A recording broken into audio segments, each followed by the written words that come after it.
Hello everyone, welcome to my channel 6 to 12 NCERT classes में आपका स्वागत है। आई होप आप लोग अच्छे होंगे।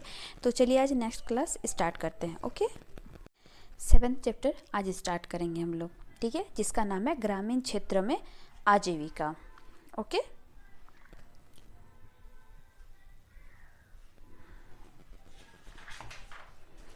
यहाँ से स्टार्ट है इसका, ठीक है। कलपट्टू गांव तमिलनाडु में समुद्र तट के पास एक गांव है कलपट्टू। यहाँ लोग कई तरह के काम करते हैं। दूसरे गांव की तरह यहाँ भी खेती के अलावा कई काम होते हैं, जैसे टोकरी, बर्तन, घड़े, ईंट, बैलगाड़ी इत्यादि बनाना। कलपट्टू में कुछ लोग नर्स, शिक्षक, धोबी, बुनकर, नाई, साइकिल ठीक करने वाले और लोहार के रूप में अपनी सेवाएं देते हैं। यहाँ कुछ दुकानदार एक एवं व्यापारी भी है। जो मुख्य गली है वो बाजार की तरह दिखती है। उसमें आपको तरह तरह की कई छोटी दुकानें दिखेंगी, जैसे चाय, सब्जी, कपड़े की दुकान तथा दुकानों के बीच तरह दिखेंगी, जैसे चाय, सब्जी, कपड़े की दुकान तथा 2 दुकानें बीज और खाद की। 4 दुकानें चाय की है, जहाँ टिफ़िन भी मिलती है। यहाँ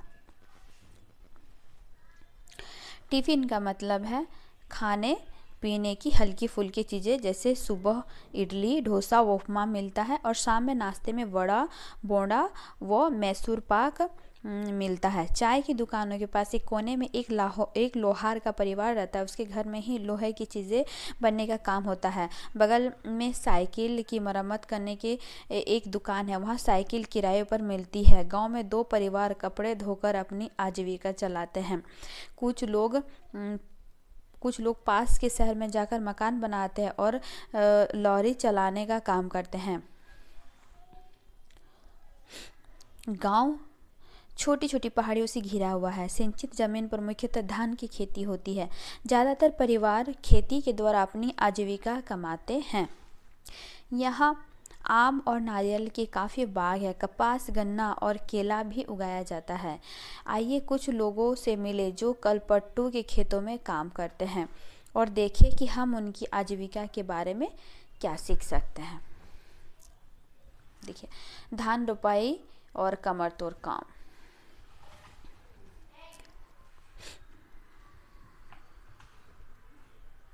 ये तुलसी, हम सब यहाँ रामलिंगम की ज़मीन पर काम करते हैं। उसके परिवार के पास कलपट्टू में 20 एकड़ धान के खेत हैं। शादी से पहले भी मैं अपने मायके में धान के खेतों में ही मजदूरी करती थी।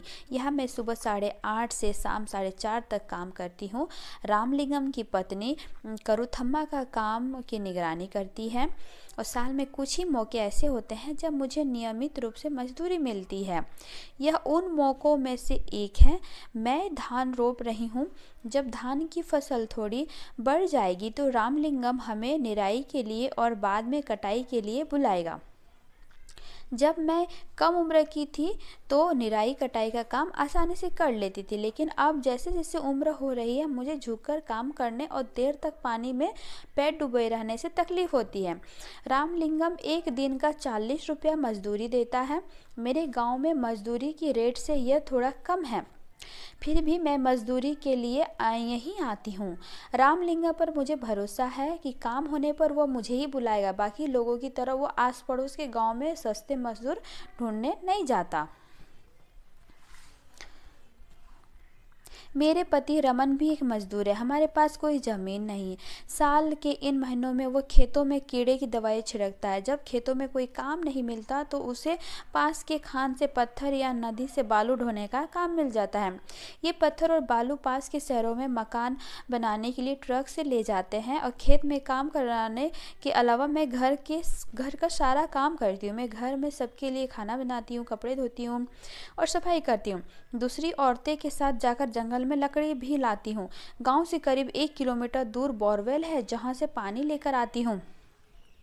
मेरा पति घर का सामान जैसे साग सब्जी खरीदने में मेरी मदद करता है। देखिए, ये बनाया गया है साल भर का, इसमें दिया ना चित्र बनाया गया। इसमें मौके मिले, साल भर कमाई के मौके मिलते हैं, जैसे बीड़ा बनाना, जैसे रोपाई, निराई, कटाई, ठीक है, उसके बाद बीड़ा बनाना, ठीक है। हमारी 2 बेटियां हमारे जीवन की खुशी है, दोनों ही स्कूल जाती है। पिछले साल एक बेटी बीमार पड़ गई थी तो उसे शहर के अस्पताल ले जाना पड़ा। हमने उसके इलाज के लिए रामलिंगम से उधार लिया था और उस उधार को चुकाने के लिए हमें अपनी गाय बेचनी पड़ी। ये तुलसी के काम का विवरण दीजिए। यह रमन के काम से कैसे अलग है? तुलसी को अपने काम के लिए बहुत पैसा मिलता है। आपकी समझ में खेतों में काम करने वाले मजदूरों को कम पैसा कम इम्पोर्टेंट नहीं है। चलिए इम्पोर्टेंट जानकारी खाली पढ़ते हैं। जैसे कि आपने तुलसी की कहानी में पढ़ा, ग्रामीण इलाकों में गरीब परिवार में बहुत सारा समय पानी और जलावन की लकड़ी जलाने एवं जानवर चराने में बीतता है। इन कामों से कोई पैसा नहीं मिलता है, लेकिन गरीब परिवार में यह काम बहुत महत्वपूर्ण हो जाते हैं। वे मजदूरी से थोड़ा सा पैसा कमाते हैं और उसमें गुजारा नहीं होता। घर चलाने और ज़िंदगी बसर करने के लिए इन कामों को करना पड़ता है। हमारे देश के ग्रामीण परिवार में से करीब 40% खेतीहर मजदूर है। कुछ लोगों के पास ज़मीन के छोटे छोटे टुकड़े हैं, बाकी तुलसी की तरह भूमिहीन है। कई बार जब पूरे साल उन्होंने काम नहीं मिल पाता तो मजबूरन काम की खोज में उन्हें दूर दराज के इलाकों में जाना पड़ता है। इस तरह का पलायन कुछ विशेष मौसम में होता है। शेखर, हमें यह धन अपने घर लेकर जाना है। मेरे परिवार ने अभी फसली कटाई पूरी की। हमारे पास बस 2 एकड़ ज़मीन है। हम अपने खेत का सारा काम खुद ही कर लेते हैं। मैं कई बार कटाई के समय दूसरे छोटे किसानों की मदद ले लेता हूँ और बदले में उनके खेतों में कटाई करवा देता हूँ। व्यापारी मुझे उधार पर बीज और खाद देता है। इसे चुकाने के लिए मुझे थोड़े कम दामों पर उसे धान बेचना पड़ता है। अगर बाजार में बेचूं तो ज़्यादा पैसे मिल जाएंगे, लेकिन मुझे उधार भी तो चुकाना है।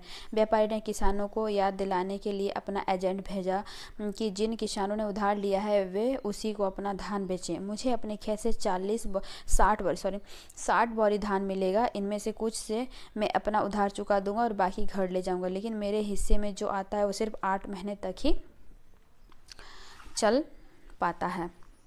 और एवरीवन, फर्स्ट पार्ट यहीं तक रहने देते हैं। सेकंड पार्ट हम लोग यहाँ से स्टार्ट करेंगे। Okay, thank you everyone. और ऐसे ही आप देखते रहिए, ठीक है, और एग्ज़ाम के व्यू से अपना कंप्लीट करते जाइए, ठीक है। लाइक एंड सब्सक्राइब करिएगा। Bye bye.